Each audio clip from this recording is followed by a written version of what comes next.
Добрый день, дорогие друзья, и мы снова в эфире, это шоу «Безос курит». Мы стараемся выходить каждую неделю по четвергам, но вот сегодня среда, неожиданность, интересность, но у нас сегодня очень крутая тема. Я пригласил людей, которых Артему вообще не нужно представлять, Алину, наверное, нужно представить, но они работают в одной команде, и мы сегодня будем говорить про удаление отзывов, про максимально белые схемы, никакой чернухи, все красиво, но, как и было сказано изначально в нашем превью, если не получается получать достаточное количество позитивных отзывов и тем самым повышать свой рейтинг, то давайте попробуем удалять эти отзывы, удалять негативные отзывы, разумеется, и попытаться устаканить какой-то баланс между добром и злом.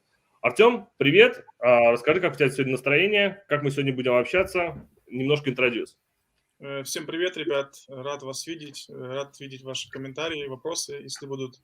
Готов ответить на все ваши вопросы. Ну и поделиться всем опытом, который есть у меня на сейчас по работе с негативным опытом.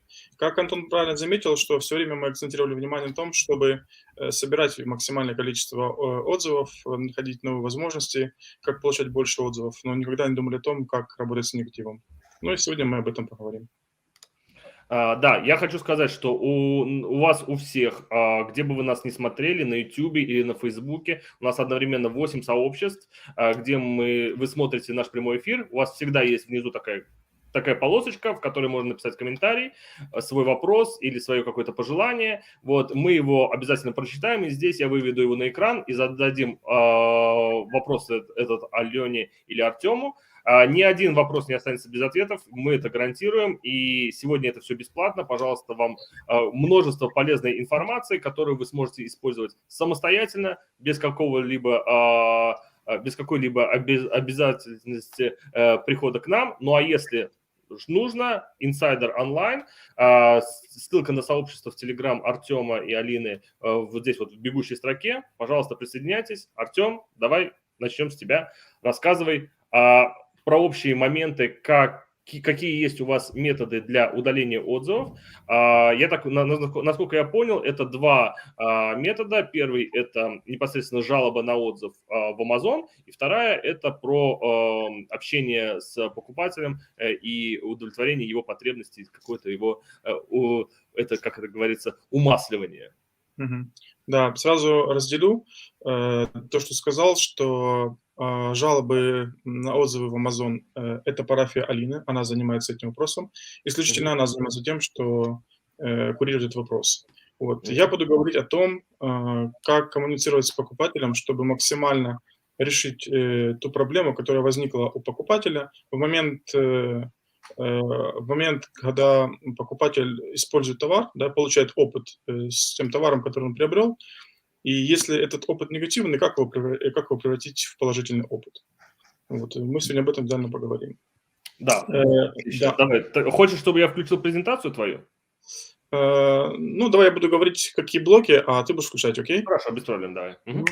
Да, свой блок я назвал «Превращение негативного опыта в положительный», а именно решить ту проблему, которая возникла у покупателя в ходе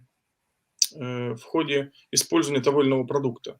Потому что очень часто покупатели, которые покупают продукты на Амазоне, хотя мы все хорошо знаем, что покупатели в Америке разбалованные, и если ты ему не разжуешь, как надо использовать товар, или там в виде инструкции, в виде видеоинструкции, и не расскажешь ему, что нужно с этим делать, то получить негативный отзыв очень просто.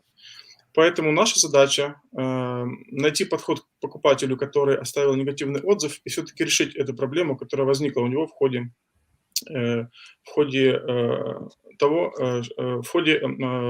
общения с продуктом, так сказать.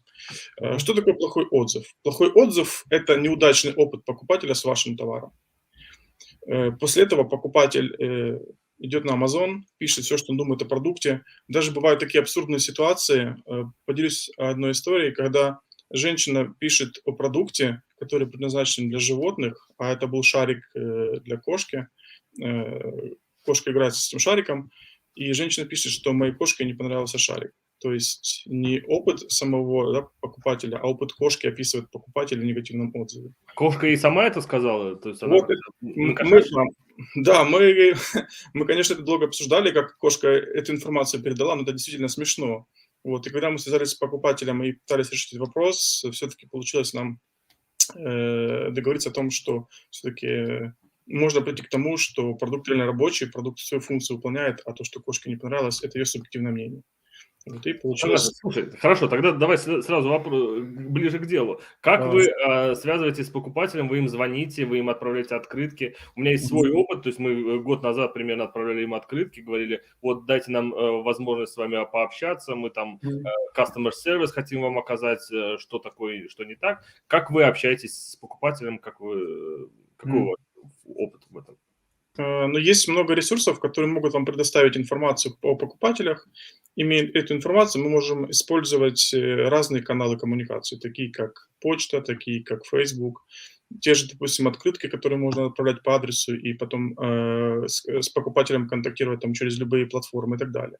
То есть здесь основная задача выйти с покупателем на связь, потому что большое количество покупателей либо не получают эту информацию, либо она до них не доходит, либо они себя ограничивают в плане контакта и так далее. И с покупателем тяжело выйти на контакт. Если покупатель выходит на контакт, тогда мы реально можем с ним уже договориться. Мгм. Ну, а что вы говорите? То есть вы звоните или пишете письмо и говорите, вот мы такая компания, вы купили у нас товар, что вам не понравилось, да? Или как вы строите вот это вот общение? Мне крайне интересно. Да, безусловно, это очень важно, как выстроить коммуникацию, потому что от этого зависит 90% успеха того, как закончится ваш кейс. Есть 3 момента, на которые мы всегда обращаем внимание. Первое – это понять и попробовать решить проблему. То есть перед тем, как мы отправляем письмо, или отправляем почтовое письмо, или пишем мессенджер, мы читаем сам отзыв и понимаем, что произошло, что побудило покупателя пойти на Amazon и написать негативный отзыв, для того, чтобы мы были во всеоружии. Вот. После этого покупатель должен реально почувствовать, что мы пришли к нему не просто сказать ему, там, грубо говоря, вот тебе там 3 рубля, измени отзыв. Это крайне негативно и крайне неправильно.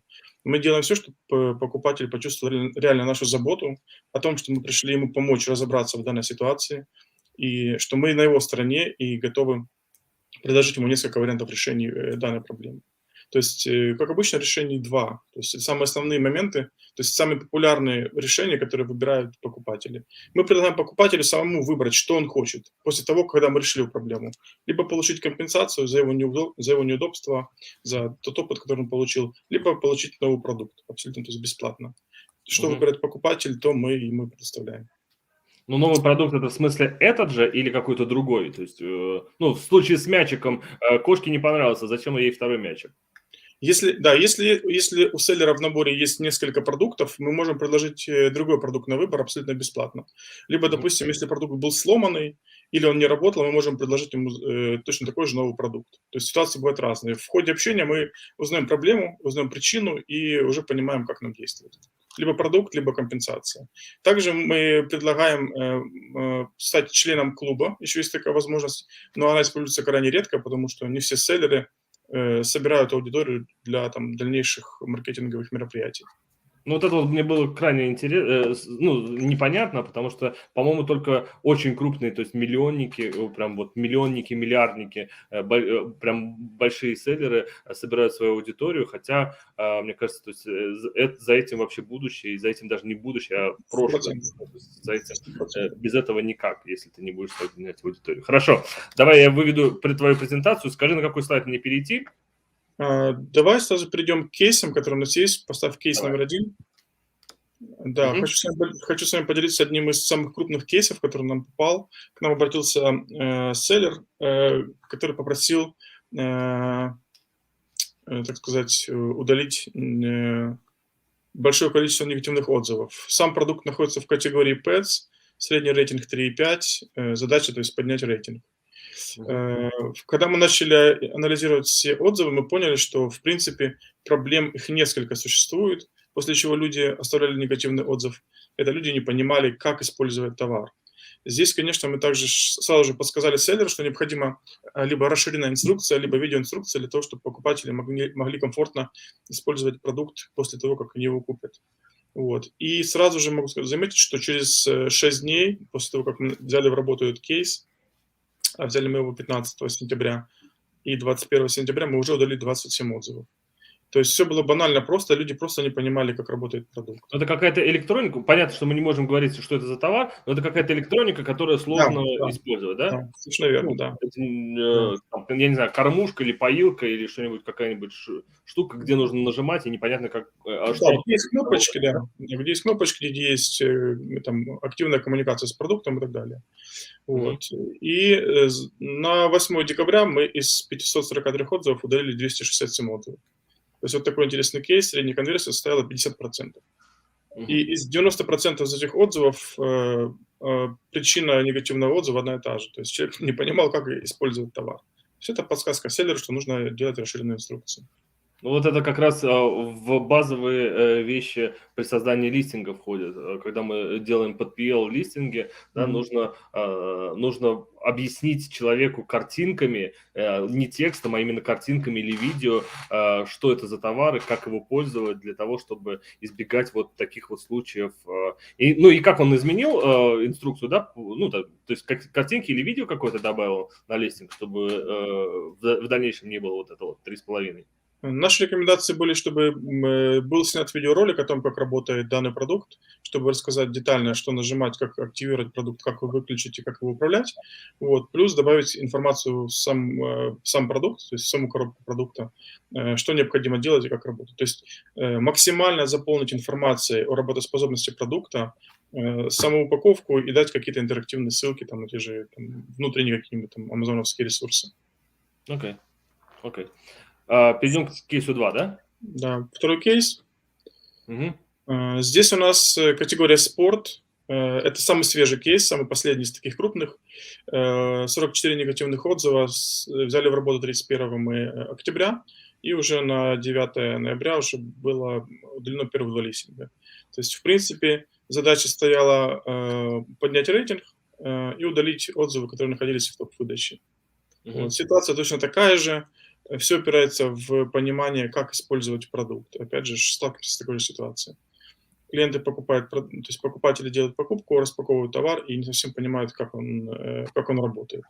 Поэтому здесь все то же самое. Больше информации о том, как работает продукт, как его использовать, какие кнопки к чему приводят при нажатии и так далее. То есть здесь Я конверсия может быть 27%, да, в предыдущем кейсе было под 40% удаления. Но мы еще работаем над ним. Я понял. Ну, вот у меня буквально из недавнего опыта. Я купил Мгм. такие фонарики, которые на улице можно поставить, а солнечная батарея заряжается, а ночью типа светится. Вот их там в наборе в коробке 12 штук.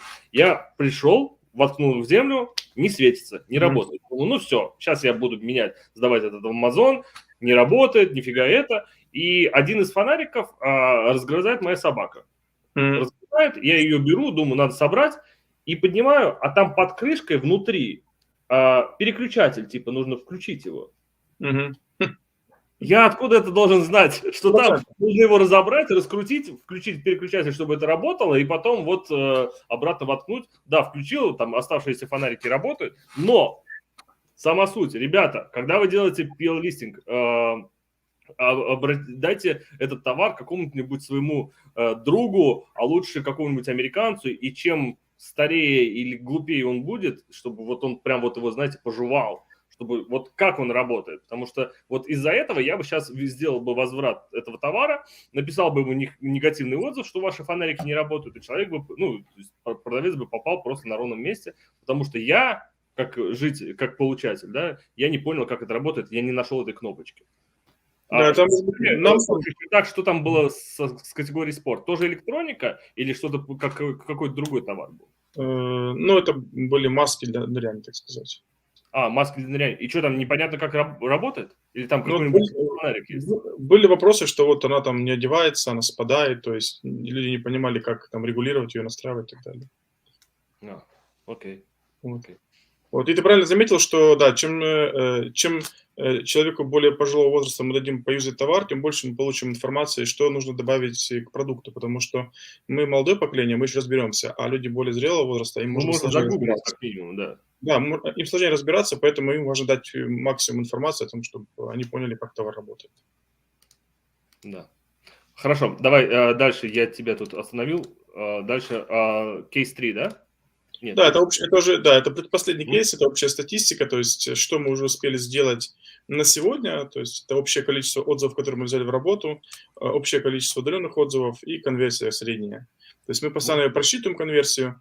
Если мы начинали в начале года, конверсия была где-то порядка 50%, то сейчас реальная конверсия где-то 37%. То есть это результат нашей работы. То есть, грубо говоря, там из 10 отзывов там, мы там 3,5 сможем удалить.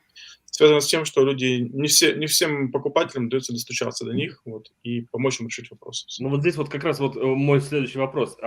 Почему, какая причина того, что вы не можете удалить отзыв? То есть это невозможность договориться с покупателем или невозможность просто до него, с ним связаться? Или в чем причина? Да, ты правильно заметил, это невозможность с ним связаться, потому что те люди, с которыми мы связываемся, там 95% того, что мы решаем проблему. Именно, то есть человек либо нашу почту, то есть наши контакты, он либо их игнорирует, либо почта к нему не доходит, попадает в спам и так далее. То есть вот в этом весь вопрос. Ну, понятно. Тогда скажи мне, пожалуйста, у вас работают американцы, американки, которые на колл-центре, то есть нужно же объяснить на их языке, на языке клиента, то есть и поговорить, ну, какие-то, может быть, лайфхаки, что я там бедный продавец или там что-то, какая-то психологическая же нагрузка есть тут? Ну, то есть как вы общаетесь? Скажи мне. У нас уже есть прописанные скрипты, в которых наши менеджеры просто вставляют название товара, либо ту информацию, которую необходимо донести. Потому что если там каждый менеджер будет писать там что-то от себятину какую-то, то это будет реально полный хаос. Уже есть шаблоны, которые меняются там на 5% в зависимости от того товара, с которым мы работаем. Ну, можешь какой-то один-два шаблона сказать, то есть какая психология, какой у вас посыл вот этого, то есть я там бедный продавец или нет, или все-таки Нет. какая-то другая? Скажи хоть что-нибудь. Мы выступаем в роли customer support, мы пишем о том, что мы являемся компанией, которая предоставляет саппорт такой-то компании, такому-то продукту, для того, чтобы улучшить ваш опыт с данным продуктом, описываем ситуацию, описываем, что вот у вас был такой негативный отзыв, и пишем, что мы готовы вам помочь, давайте с вами пообщаемся по этому поводу в таком формате. После чего покупатель выходит на связь, и он пишет, что да, действительно, у меня была проблема, там не работала кнопка, либо там что-то еще. И после этого мы начинаем с ним контактировать и говорим, что либо либо это наша проблема, там какой-то, может, брак в товаре, либо для того, чтобы продукт работал корректно, вам необходимо сделать это и вот это. Часто бывает, что люди используют продукт еще раз, говорят, да, он работает, все, окей, спасибо. Okay. Друзья, если вы нас смотрите, она сейчас смотрит уже больше 30 человек в онлайне, пишите ваши комментарии, может быть, у вас есть какой-то аналогичный опыт связи с покупателями, или вы, может быть, знаете то, чего мы здесь не сказали. Давайте коллективный разум, и все друг другу поможем, и это будет позитивно для каждого из нас. Артем, хочешь что-то еще добавить, или мы помучаем теперь Алину? В принципе, я сказал все, что я хотел. Вот, я думаю, что я тоже с удовольствием послушаю Алину, как она... Да, отлично. Алина, давайте, вам слово. Расскажите, что вы делаете и как вы это делаете. История, я что-то как-то не туда переключил. Алина. Здравствуйте всем. Доброе утро, Америка.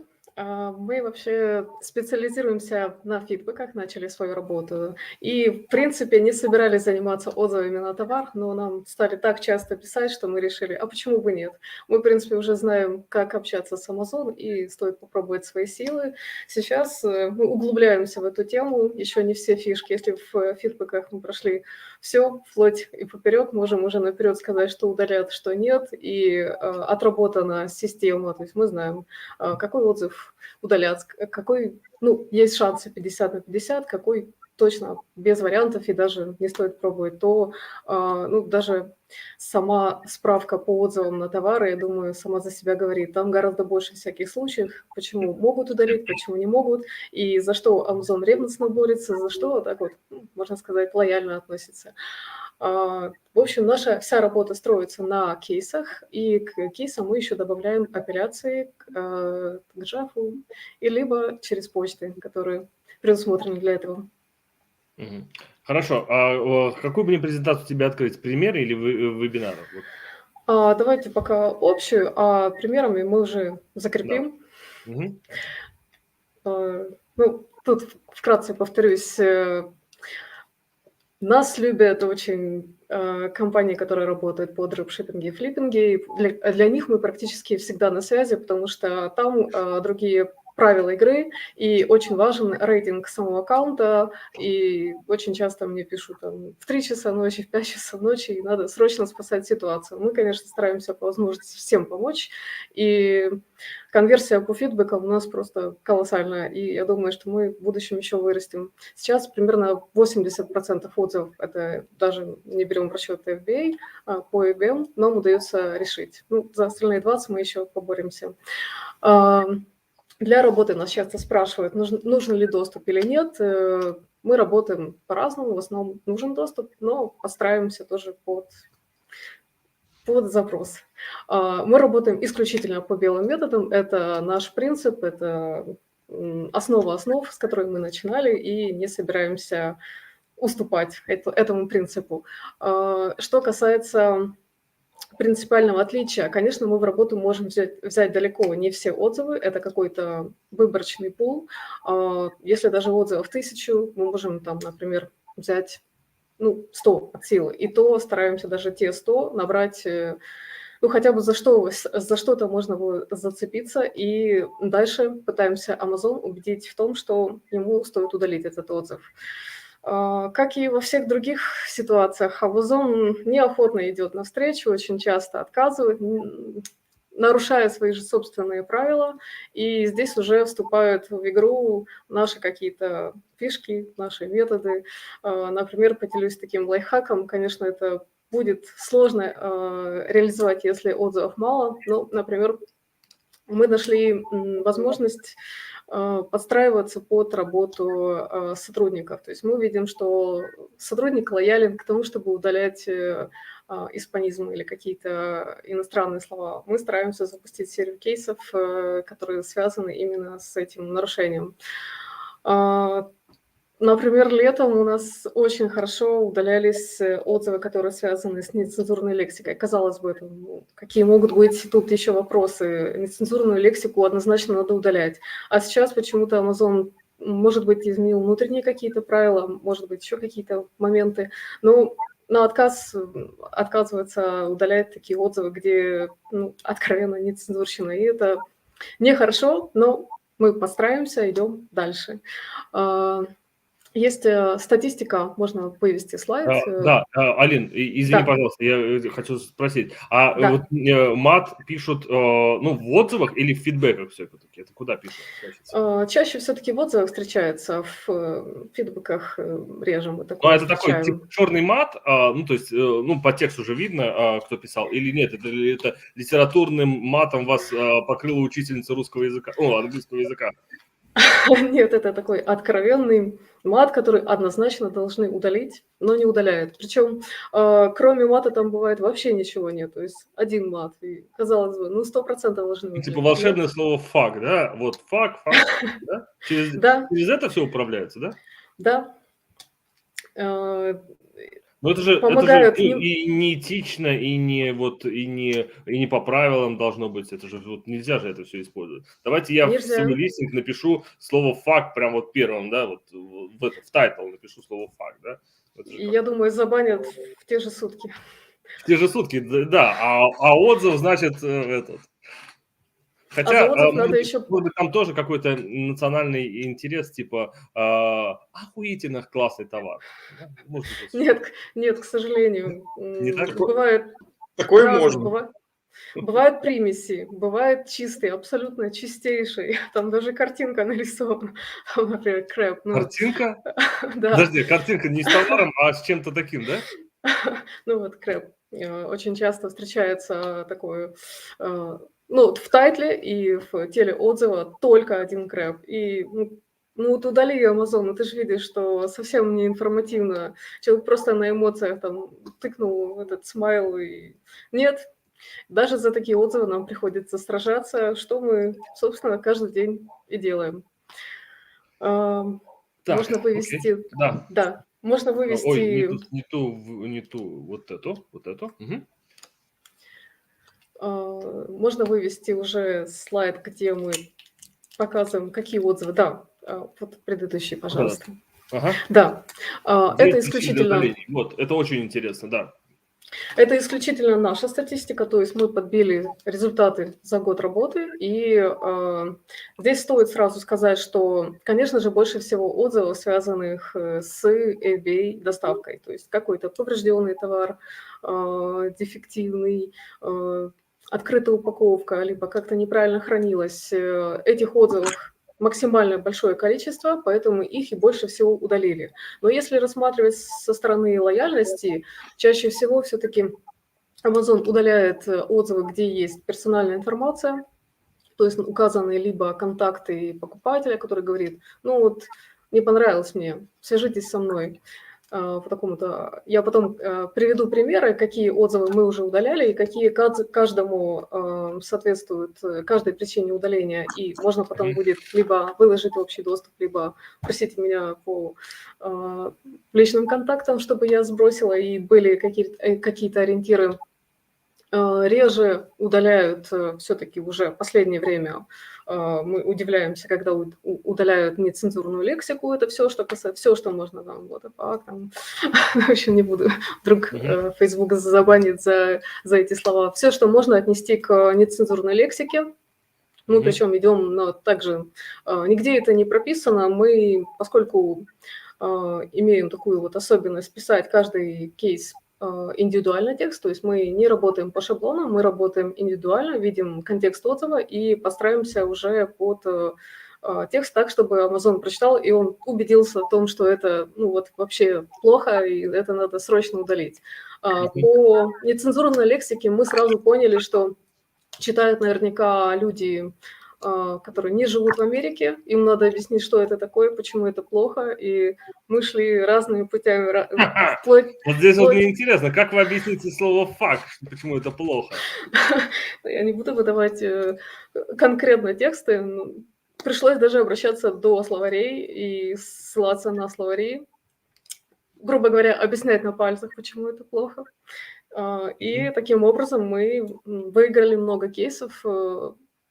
Я считаю, благодаря тому, что у нас профессиональные лингвисты и умеют донести суть до любого читателя, даже до, ну, как всем даже известно, до индуса, до индуса. который работает в саппорте, вот, Да. которому, он не видит ничего плохого в оскорбительных словах, да? Ну, что-то такого. Человек... А как, вот если не секрет, как вы это пишете? Вот это слово некрасиво, потому что оно обозначает часть мужского органа, направленного на что-нибудь, да? То есть как, ну, почему нельзя? Ну, какое объяснение вы пишете? Скажи мне. Ну, например, так, да. Мы пробуем разные, абсолютно разные, потому что, ну, в последнее время уже такое отчаяние. Ну, как можно не удалить там? Ну как? Или там, когда картинка уже тебе нарисована, и ничего кроме этого. Ладно, когда это просто встроено, и человек написал отзыв о самом товаре, и где-то так, причем букву «A» заменил собакой, ну, как бы замаскировал нецензурщину. Но нет, не удаляет даже, где чисто нецензурщина. И, в общем, это несправедливо. Что еще раз доказывает, что Amazon не играет также в свои правила, которые он сам и назначает. Но, опять же, мы в среде Amazon, мы должны подстраиваться под каждое изменение. Вот, кстати, о изменениях, поскольку мы работаем долго, каждый день, мы отметили, что в ноябре, примерно в середине ноября, Amazon заменил шаблоны ответов, которые он дает на запросы удаления отзывов. Раньше они давали полную инструкцию, что удалили, какой тайтл, тело отзыва, какой ревьюер был. То сейчас даже ссылка, то есть по ссылке можно было найти, какой именно отзыв удалили. То сейчас они оставили минимум информации, это только тайтл самого отзыва, тайтл товара и... Что еще? И бренд, к которому бренду это привязано. То есть если... это еще не все. Есть у них категория ответов, где вообще отсутствует какая-либо информация. То есть просят... Там у нас тоже есть презентации, примеры, как выглядят все эти отчеты. Но самая интересная история, когда Amazon пишет, что что-то удалил, но непонятно что. Если у тебя, там, например, 200 отзывов на бренде, ты не знаешь, что тебе удалили, приходится либо ручками проверять, либо, не знаю, возможно, прогонять через какие-то сервисы поиска битых ссылок, еще как вариант. В общем, изощряемся изо дня в день, как можем, чтобы выиграть вот этот вот процент, конверсию. У нас нет таких конверсий, как у Артема, к сожалению. Но мы еще, повторюсь, за это воюем. Но мы можем работать, например, с отзывами. Продавцы нам часто подсказывают, какие именно отзывы портят продажи, и просят поработать в первую очередь с ними. И здесь мы уже используем весь свой инструментарий. Это и кейсы, и репорты, и апелляции к Джеффу. Ну, вот интересный такой кейс есть. В принципе, отзыв был, нельзя сказать, что там по тексту нарушал правила, его здесь нет, я на словах расскажу. Потому что весь отзыв строился на несоответствии картинки. Ревьюер, ну, возможно, там набрал по Вайну, либо еще каким-то программам лояльности Amazon, набрал 2 разных замка. И прикрепил даже фотографию другого замка с жалобой не на тот товар. И нам понадобилось минимум 30 кейсов, то, чтобы убедить Amazon, что он должен удалить. Там налицо. Если ты посмотришь, сразу видно другой товар. А Амазону пришлось 30 раз говорить о том, что это не тот товар, это другая фотография, вообще не имеет к нашему товару никакого отношения, пожалуйста, удалите. Удалили, но с 30-го раза. Ну, то есть это был товар, который он купил 2 товара примерно одинаковых у 2 разных продавцов, и на ваш товар написал отзыв о другом товаре. Правильно понимаю, да? Совершенно верно, да. Угу. И прикрепил даже картинку. И пришлось рисовать, найди 5 отличий на фотографии. Ну, я же говорю, 30 раз, но мы все-таки выиграли этот кейс. И это большая проблема Amazon, то, что если в фидбэках мы там написали 1 раз, удалили, не удалили, мы знаем ситуацию. Написали 2 раз, мы знаем ситуацию, удалили, не удалили. То с отзывами совершенно непредсказуемая история, и приходится... Мне часто пишут там, мы пробовали удалить с 1 раза, у нас ничего не получилось, ну и, в общем, дальше не предпринимают попыток. А здесь начинается самое интересное, потому что Amazon никогда практически не удаляет с 1 раза. То есть у нас большинство успешных кейсов – это с 5-й, с 10-й, с 100-й. Я уже даже сбилась со счета, какие у нас есть рекорды по количеству запросов Amazon. Ну, и у вас лингвисты, как ты говоришь, да, то есть работают в Украине у вас сотрудники или это американцы какие-то? Сотрудники из Украины, но с идеальным знанием языка. То есть практически native. Практически native, окей. Давай перейдем к кейсам, да? Можем кейсом, можно показать примеры, да, если будет видно. Да. Так, можно бегло показать. Сейчас выглядят так отчеты об удалении, то есть Amazon уведомляет о том, что он удалил, название можно найти. Если ведется статистика, мы ищем по либо бренду, либо по названию самого товара. Можно пропустить так дальше. Там есть примеры, где есть детализация, где нет детализации. Да? Это не все шаблоны ответов, которые дает Amazon, но это чаще встречаемые из всех. Конечно, нельзя сказать, что бесконечное количество кейсов можно слать. То есть есть какое-то разумное число, но его никто не знает. Мы определили его так. То есть когда начинают писать, что ссылаются уже на предыдущий свой ответ, надо взять паузу, залезть на дно и через какое-то время, там, через неделю, через 2 продолжить. Нельзя закидывать Amazon бесконечно большим количеством кейсов, потому что, ну, все-таки тоже надо знать меру. Мера называется кодекс чести продавца. У нас никогда не было ситуации, что мы там доводили до банов, хотя ходят такие легенды. Я думаю, что если делать это сразу, то есть ты запускаешь продукт, ты сразу пытаешься удалять негатив, тогда ты постепенно, ну, с учетом того, что надо Amazon не один раз попросить, у тебя больше шансов удалить таким образом негативы. Если нас собирать за 5 лет и прийти с огромной пачкой, начать закидывать Начать, Amazon, конечно же, шашкой, давай мне все тут в один день удали, да? совершенно верно. Поэтому мы, конечно, всегда, когда нас спрашивают про конверсию, мы всегда так осторожно отвечаем, потому что, во-первых, от продукта зависит. Бывают продукты сложные, бывают продукты простые. Так же, как у Артема есть товары, где покупатель не смог разобраться. А поскольку наверняка он делает много покупок, то ему было просто некогда, не хотелось разбираться. У нас также есть какая-то взаимосвязь, мы много параллелей можем привести. Если какой-то там крем, например, это довольно простой продукт, хотя там могут быть там свои какие-то сложности. А если какой-то механизм читающему человеку из поддержки, либо из поддержки Безоса сложно понять, в чем именно там нарушение. И поскольку у Амазона это все-таки ограниченный ресурс, у них есть...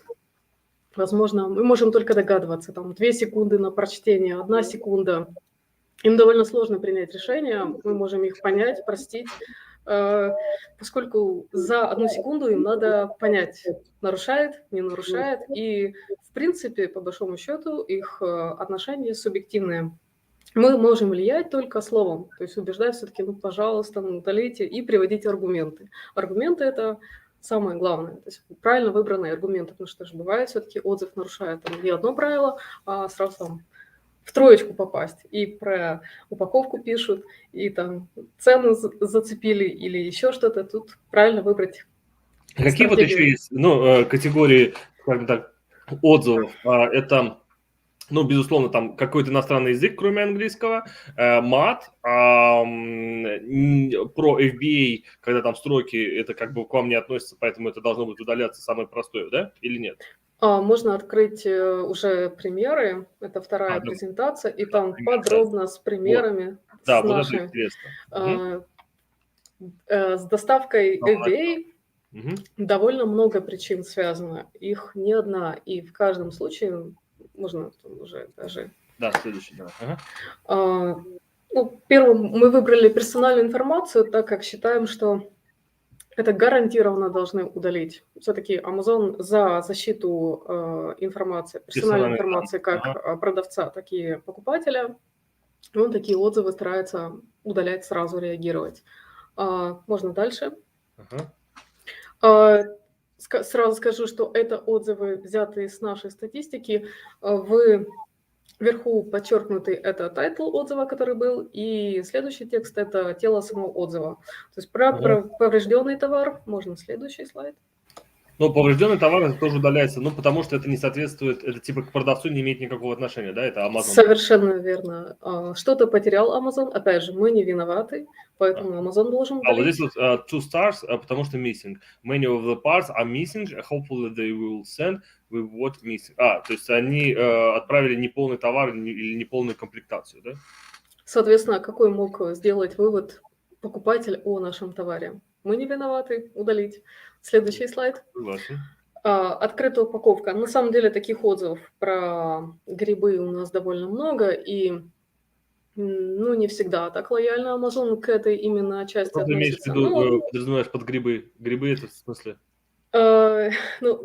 Много у нас есть сейчас отзывов, которые связаны с поврежденной упаковкой, но когда открывают покупатели упаковку, увидят, что там еще и куча грибов. То есть непонятно, это ошибка продавца или это плохое хранение пред покупки. В смысле плесень ты имеешь в виду, да? То есть вот это все. Плесень, это же есть грибы. Да, я просто думаю, грибы, какие mushrooms, ты говоришь какие-то, может быть, там, знаешь, грибочки из Голландии? Нет. Да, окей. Про плесень, то есть не надлежащее хранение или хранение там во влажной какой-то атмосфере. Да? Важный момент. В принципе, как я сказала, мы учитываем весь контекст отзывов, но если брать в целом, то люди эмоциональные существа, и на эмоциях они часто говорят какие-то вещи. Вот за эти вещи мы стараемся и прицепиться. Но поскольку Amazon читает каждый тоже отдельно взятый человек, ему проще прочитать короткий отзыв. И вот здесь как раз не сильно большой отзыв. То есть если читать там целую портянку, конечно, этот бедный представитель замучается читать, и он лучше там откажет, чем согласится удалить. Подобных отзывов про плесень много, но удаляют чаще всего короткие. Ну, вот такая вот несправедливость очередная на Amazon. Еще раз про FBA тоже. Отправили не Да, тот здесь товар. wrong item, да, не тот товар. Viewers third party sellers so disappointed. Да. Ага. За это вообще в целом проблема Amazon в том, что он часто отправляет товар. Не знаю, как насчет сейчас, решил он эту проблему, нет, но мне кажется, что очень часто встречается эта проблема, когда действительно покупатель получает уже использованный товар, и вся надежда на покупку меркнет просто. Опять же, это не наша вина, поэтому Amazon должен это удалять. Дефектный товар. Ну, тут комментарии не нужны. Ну да, то есть он был поврежден или где-то там этот. Следующая категория, которая включает в себя не один тип, мы все тоже по полочкам разложили. То есть просто когда покупатель жалуется на то, что ну вот китайский товар, все, я не знаю, как он работает, но он плох. Ну потому что китайский, да? Потому что китайский. Нормально. Можно следующий. Опять так, тут у меня немножко поехало. Мы еще... Типа это не работает. Как пример с текстом. Я не читал, но текст плох. Примерно так же о товаре можно сказать. Я еще не использовала, но... Ну, мне он не нравится. Ну, мне он не нравится. Тут, опять же, не требуется, наверное, особо комментариев. Стойте подальше, позади от этого продукта. Больше о продавце, чем о самом товаре. Удалить вердикт. Если бы, конечно, Amazon так четко следовал инструкциям. Можно следующий. I had a problem, but the seller immediately responded and fixed the issue. Would buy again. Кстати, была какая-то история несколько, может быть, лет, когда, не помню, кто приводил пример, когда писали плохой отзыв, и этот отзыв, там с одной даже звездой, его наоборот поднимали вверх лайками, потому что он был написан типа вот все плохо, но я такой счастливый. То есть вот знаешь, какую-то такую эмоцию передавали, когда типа отзыв вроде бы плохой. Ну, знаешь, когда мне нравится 1 звезда. Вот. Есть таких тоже очень много. Мне не нравится, то есть товар плохой, но я такой счастливый, что вы мне там вот такой вот сервис мне оказали, что вот прям вот про продавца тут расписано, что immediately responded и решил все вопросы. Вот мне кажется, это даже хороший отзыв. Ну, он плохой, потому что часто пользователи явно хотели написать, поставить 5 звезд, либо хотя бы 4, но пишут хороший отзыв и ставят 1 звезду, например, из той же категории. Он был для нас плох, потому что там была... Потому что 1 звезда, да? Да. Просто по тексту это прям вот молодец такой, хороший, молодец. Да, есть категория отзывов, где пишут, что товар совсем плох, мы разочарованы, но customer service окей. И такие тоже ставят там 1, 2 звезды. Окей. Так. Опыт, который о товаре мало что рассказывает больше о customer сервисе. Опять же, вердикт удалить. Вердикт удалить, потому что нужно говорить о товаре. Об этом можно, наверное, поподробнее. Политика возвратов, в которой продавец и сам товар не имеет никакого отношения, поэтому если тут написано только о политике возврата, его, как правило, удаляют. Ну, бывает так, что чаще всего, конечно, намешано там и о возврате, и как все плохо, но в таком случае нам не стоило большого труда, потому что здесь четко понятна причина. Так, тут тоже немножко у меня поплыла презентация. Жалобы на обещанные бесплатные товары при покупке или за выполнение каких-либо действий, да? Да, здесь отзыв сам за себя тоже говорит. Пообещали, не выполнили, негодяи такие. Ну, Амазону не очень приятно иметь такие отзывы у себя, поэтому он, как правило, также их удаляет. Тем более здесь тут призыв Я покупателя, помню, тут когда была история с открытками, когда все слали открытки, получите $20 взамен на отзыв, люди писали отзывы и прям в отзыве «жду $20». Знаешь, типа такой. Когда вы отправите мои $20, если я вам уже отправил отзыв? А мне обещали. Ну, за это потом даже некоторым прилетали баны. Просто бан, потому что, типа, распознали, что вы общались с покупателем. Окей. Дальше. Также по этой причине нам довольно часто удаляют отзывы. Под эту категорию могут попадать разные случаи. Например, фейковый товар, либо покупатель пишет, все-таки нет, здесь что-то не то, слишком много позитивных отзывов. И вот подобные отзывы Amazon старается удалять, потому что бьет в первую очередь по его репутации, а не репутации товара. Да, I think they have paid people to write a good review. Я думаю, что они платят людям, чтобы писать хорошие отзывы, because this light sucks. Потому что свет, в общем, sucks. Ну, вот здесь две А sucks причины. здесь, наверное, это же все-таки еще и мат, то есть еще в отдельную категорию. Но мы выбрали все-таки стратегию настаивать на том, что это вредит Амазону и его репутации, и вряд ли они так из-за нецензурщины удалили.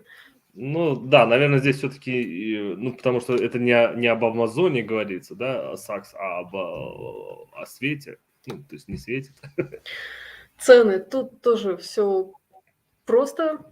Если покупатель жалуется на то, что продавец сменил цену, и он зашел, увидел, вот, новая цена, что это такое, либо я увидел где-то там $5 дешевле, либо подобные случаи, Amazon, как правило, удаляет такие отзывы, и стоит особое внимание уделить.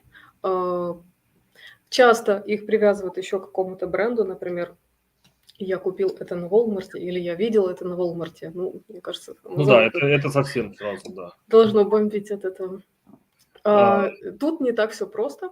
В этом случае Amazon внедрил кнопку перевода. Мы не можем просто настаивать на том, что отзыв на другом языке, его надо удалить. Следует учитывать контекст. То есть если отзыв написан корректно, то чаще всего его не удаляют. А если уже какие-то моменты, за которые можно, скажем так, зацепиться, стоит удалить. Чаще всего, конечно, это испанизмы, потому что, понятное дело, больше испаноязычных, бывает и на других языках. Complete crap. Don't waste Да, it. вот это вот расстройство наше. Вот, к сожалению, вот, казалось бы, там, во втором случае, вот 100% нецензурщина. Ну да, you suck, конечно. Amazon в последнее время игнорирует такие запросы по непонятным нам причинам. Возможно, это... Знаешь, что он писал? Он писал не вам, как продавцу, а Амазону он писал. Он считает, что Amazon suck.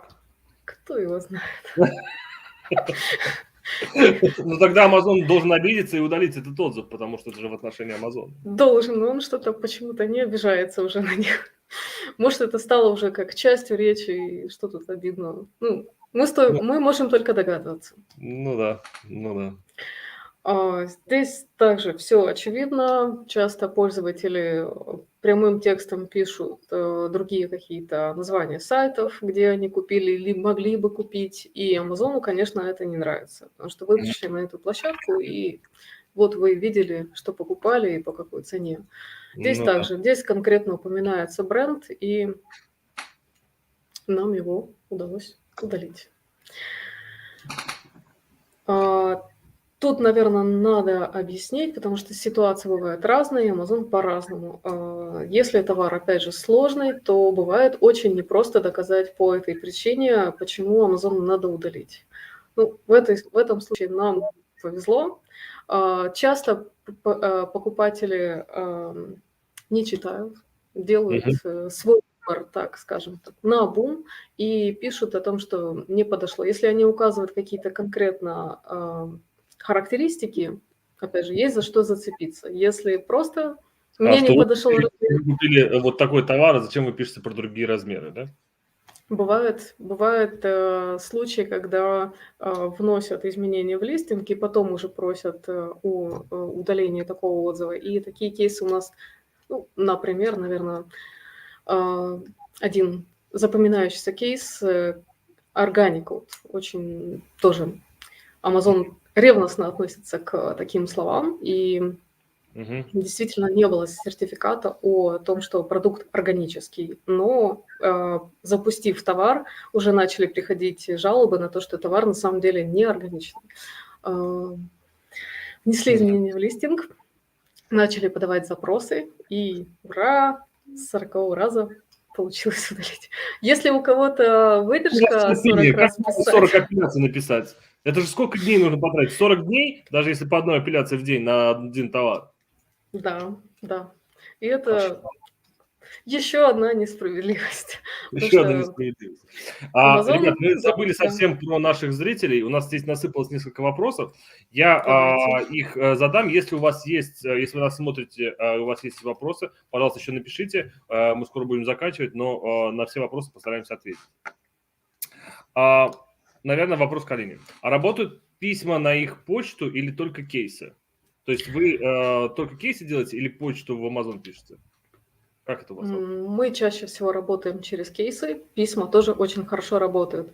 Если это нарушение по политикам, очень хорошо работают кейсы. Если там не все так однозначно или еще связано с самим товаром, и продавец готов отстоять свой товар, имеет смысл написать и на почту, и сделать репорт, и написать Безосу. Таких сложных. Безосу вы пишете jeff@amazon.com, да? Да. Хотя там я уверен, что там нет Безоса в принципе. Или там сколько Безосов должно быть, да? Ну, пока они уважительно ссылаются и называют себя представителями и выступают от его имени. Самое главное, что они действительно решают наши запросы. Ну да, мы занимаемся просто регистрацией Amazon аккаунтов для компаний, и это очень постоянная история, когда там какая-нибудь несправедливость или какая-нибудь видеоверификация какая-нибудь что-нибудь не проходит. Вот прошли видеоверификацию, всем сказали, все, молодцы, все хорошо, а на следующий день приходит, вы не подтвердили свою личность. Вот тогда начинаем тоже писать, как бы, ребята. Большой вопрос. Есть вопрос к Артему. Артем, ты, наверное, заскучал, пока мы тут разговариваем. По правилам нельзя же связываться с покупателем вне Амазона. И чем такая работа с отзывами может быть чревата для самого аккаунта? Бан или манипуляция ревью? Или что-нибудь такое? Да, совершенно верно. Общение с покупателями вне Амазона запрещено. Вот. Поэтому мы используем абсолютно сторонние почты, абсолютно сторонние контакты, чтобы было нереально доказать, что именно это вы инициировали данный процесс по контактированию с покупателями. То есть это третья сторона осуществляет какую-то деятельность. Поэтому тяжело доказать, что именно с вашей подачи все это происходит. Вот. В нашем случае не было ни одного случая, либо бана, либо чего-нибудь еще. Если бы был бы хотя бы один кейс подобный, то мы бы этим бы точно бы не занимались. То есть если есть угроза блока там, аккаунта, либо чего-то еще, мы бы точно бы этим не занимались, ни под каким бы предлогом. Я понял. Безопасно ли писать такое большое количество кейсов для удаления? Были ли случаи банов или предупреждений? Вот к тебе, Ален, вопрос, да. Небезопасно. Поэтому мы призываем к тому, чтобы это делалось разумно и делалось как-то поэтапно и не запускалось до категорически, где уже вот все, рейтинг 3,5, надо срочно писать 200 кейсов в день. Мы, опять же, не наталкивались на какие-то баны либо предупреждения. Мы внимательно читаем все ответы, и если уже зачастили с ответами, мы уже рассматривали и ссылаются на конкретный ответ, мы берем паузу и дальше продолжаем. Нет такой политики, которая запрещает это делать, но, опять же, они же тоже люди, им неохота, как попугаев, повторять, поэтому чуть проходит время, меняется команда, и есть шанс попробовать еще раз. И опять же, можно пробовать другие методы. Если вы видите, что по кейсам вам уже начали закручивать гайки, пробуйте другие почты. Я их в конце привожу все контакты нужные. Можно задействовать другие инструменты. Если же совсем не получилось, и вы видите, и вам очень надо, тогда я предлагаю подключать другой инструментарий. Например, то, что делает Артем. Что поделать? Ну да. Мы пытались связаться с покупателем несколько раз и предлагали рефанд за удаление. Покупателю не понравилось, и он сделал апдейт, ревью об этом. Можно ли удалить такое через кейсы? Не ясно, как именно связывались с покупателем, и очень интересно узнать все детали, потому что триггерит Amazon на такие просьбы. Мы просим, если можем предупредить, не писать так. Ничего удивительного, что покупатель так сделал, потому что явно здесь пахло принуждением, а принуждение никто не любит. Это надо делать очень красиво, элегантно, и тогда действительно покупатель меняет свое отношение. Есть ли смысл пробовать удалять такое через кейсы? Опять же, заочно не могу дать ответ, потому что надо видеть, что именно там написано, и не перелетит ли за это сверху. Да, также хочу добавить, что Да. ни в коем случае нельзя писать покупателю о том, что мы просим удалить ваш отзыв. Ни в коем случае. Американцы не любят, когда они чувствуют давление на ихнюю позицию, потому что вы знаете, что американцы всегда отстаивают свою позицию, точку зрения. Нужно помочь покупателю принять правильное решение, и мы там советуем использовать такие слова, как сделать апдейт, обновить, либо что-то еще. Но писать удалить ни в коем случае. Поэтому Ну вот если как вы ты считаешь, вот после такого обновленного отзыва может, вот как человек пишет, может ли ему за это прилететь именно за бан аккаунта? Потому что здесь именно покупатель доказывает, что с ним связывались и нарушали все эти политики Амазона. Но все это нужно еще ж доказать. Ты же понимаешь, что написать может быть абсолютно любой конкурент тебе на листинге такую информацию. Нужно провести внутреннее расследование, нужно найти цепочку, ее нужно как-то выявить и понять, как это все происходило. Потому Мгм. что написать, такой в тексте самого отзыва не проблема. Вот. А Amazon же тоже ж там не одной кнопкой банит все подобные письма. Вот. Поэтому я думаю, что это, я думаю, что пока ни к чему к этому не приведет. Ну, в этом нет ничего хорошего, но ни к чему плохому не приведет, я думаю. Окей. Апелляция – это и есть кейс или это разные вещи? Ну, Можно говорить, что это разные вещи, можно говорить, что это одна и та же вещь. Апелляция, по сути, это текст обращения, а уже дальше, куда это идет, мы, как правило, подразумеваем апелляцию под текстом куда-то дальше, чем поддержка, например, к тому же Джеффу. мгм. А вы можете сказать какие-то, ну, для людей, какие почты вы еще используете? jeff@amazon.com, Безос, я знаю, @amazon.com. Что еще есть? Е- Seller support, seller-performance. _amazon, да? Для этого у меня есть отдельно страничка, там есть полезные Презентация? ссылочки. Да, я могу прокомментировать. Давай Нам посмотрим. чаще всего дают Думаю. отзывы практически в конце. Ага. Да, вот здесь, Вот. Ага. если кому надо будет, поделюсь в личку. Сначала идет статья, где мы подробно рассказываем еще раз, как, что, куда. Дальше почты, куда стоит писать по нарушениям ТОС. Есть еще почты не по ТОС. Ну, не по ТОС, как правило, Джеффу мы пишем. Мгм. Сложные кейсы, это имеется в виду какая-то, возможно, сложная ситуация, когда написали конкуренты, что вот Мгм. продается с подарком или там мне предложили подарок, а продавец такого ничего не делает. Конечно, об этом стоит написать сразу Джеффу, заявить о том, что мы готовы к расследованию, и такие отзывы удаляют, потому что это откровенно клевета. Здесь идет 3 почты, 2 относятся к Америке, то есть США, Канада, Мексика. Нам мексиканские отзывы не попадали, как правило, это все-таки Америка. Отдельно идет Великобритания, ну и другие страны, там, например, Япония или какая-то еще Австралия, экзотика, нам не попадали в работу, к сожалению, не подскажу контакты. Ну, вот эти вот первых 3 смело можно использовать. И дальше есть еще формы, раскиданные по политикам. Одна из них появилась совсем недавно. Кстати, призываю читать и перечитывать правила, потому что они меняются. Более того, они забываются. И когда мы не перечитываем, мы забываем и можем упустить какую-то важную деталь. Или, там, например, она могла обновиться, там, по фидбэкам добавилась буквально одна фраза, но она уже влияет на какую-то количество кейсов. Если об этом знать, можно сориентироваться. Появилась одна форма, она очень хорошо работает. Прям в политиках о отзывах. Да, читайте всегда между строк, а лучше и по строкам, и между строк читайте политику Amazon. Там, в принципе, все написано, просто нужно это внимательно читать. Много раз в этом убеждался. Сам звонил в Amazon. Был у меня такой опыт несколько месяцев подряд, когда занимался, пытался на собственном опыте прокачать знания, почему же меня банят. Почему же банят вот эти вот по разным причинам, да. Вот, звоните, и это еще одна хорошая возможность прокачать английский язык, когда вы общаетесь с индусом или с китайцем. Hello, how you doing, my friend? Вот, то вы можете прям прокачать свои знания английского языка, и это бесплатно. Вот вам бесплатно еще совет. Или бомбейского акцента. Как это, индусский акцент, да, или какой-нибудь это прям, это на мозг очень сильно давит, но зато прокачивает. Наверное, последний вопрос.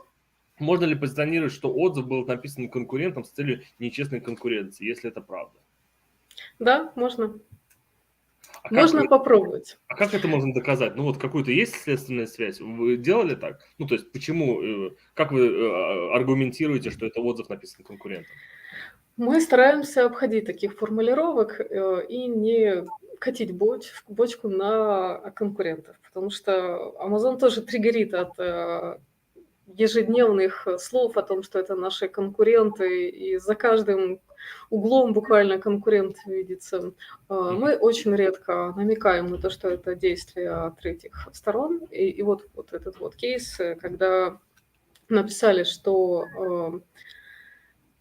продавец вкладывает подарок, а на самом деле он его не вкладывает и не нарушает никаким образом. Вот в данном случае можно сказать, что мы привели намеки, мы не говорили, мы старались обойти такую формулировку. Я видела по отзывам на товар, нет, не на отзывы на товар, отзывы на аккаунт. Очень часто идет война именно с конкурентами. Мы, как правило, тоже выигрываем кейсы без упоминаний конкурентов. То есть мы просто приводим факты, приводим аргументы и показываем Amazon, что что-то здесь нечисто, скажем так.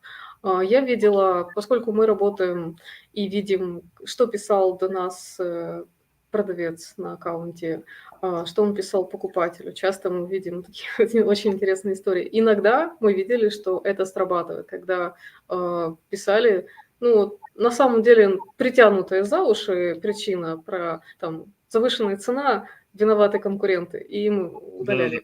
Но мы не рекомендуем действовать так по такой тактике на постоянной основе. Раз сработало, радуйтесь, получилось. Но постоянно на это давить не стоит все-таки. И если действительно... Да, я хотела еще сказать, что есть категория отзывов, за которые мы не беремся, потому что считаем их сложными. И вот как раз если есть какие-то конкурентные игры, действительно взялись так по-серьезному, мы призываем обращаться за помощью к юристам и уже переводить дело на другой статус. Мы все-таки берем более простые случаи. Если вас действительно валят конкуренты, обращайтесь к юристам, отстаивайте свои права, не бездействуйте, делайте это правильно, своевременно, и, скорее всего, у вас получится. Но, возможно, придется потратить и время, и средства, свои ресурсы. Ой, да. Спасибо вам большое. Я думаю, что на этом мы будем заканчивать. Мы уже вышли из обычного формата часа. Я хочу сказать, что все, кто нас смотрит, а нас смотрит 40 человек, Insiders онлайн, Telegram, вот ссылочка внизу. Если вам нужно открыть компанию в США, Amazon аккаунт, банковский счет, вам нужно бухгалтерское обслуживание ваших американских компаний, это выгоднее, тем более с нововведениями про 20% НДС в Украине. Пожалуйста, обращайтесь. Это было шоу «Безос курит». Спасибо вам, Артем, спасибо, Алина, что спасибо, пришли. Антон, спасибо. Мне было действительно познавательно, я думаю, всем. Увидимся, уверен, и не раз. Все, всем спасибо, всем пока. Всем хороших рейтингов.